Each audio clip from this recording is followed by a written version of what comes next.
Ketua Tim Pencari Fakta Qomat Tolikara, Ustadz Fadlan Garamatan, menyebutkan insiden Tolikara termasuk pelanggaran HAM berat karena Gereja Injil di Indonesia atau GIDI menghalangi umat beragama untuk beribadah.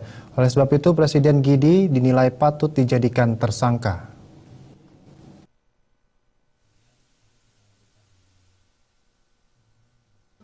Berdasarkan kesimpulan lapangan soal insiden Tolikara, Ketua Tim Pencari Fakta Qomat Tolikara, Ustadz Fadlan Garamatan menyebut insiden Tolikara sama sekali bukan kasus kriminal biasa dan bukan kasus spontanitas, namun ditenggarai adanya upaya menciptakan dan mengusik kehidupan beragama secara sistematis.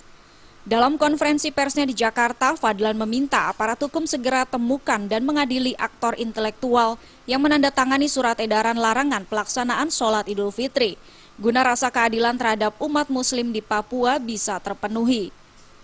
Insiden tersebut juga dianggap pelanggaran HAM berat, lantaran GIDI menghalangi umat beragama lain untuk melakukan dan menjalankan ajaran-ajaran agamanya.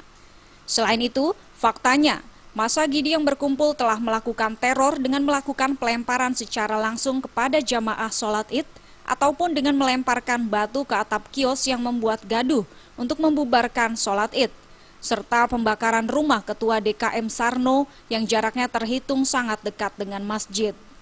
Insiden Tolikara termasuk pelanggaran HAM berat karena Gereja Injil di Indonesia menghalangi umat beragama lain untuk melakukan ibadah dan menjalankan ajaran-ajaran agamanya.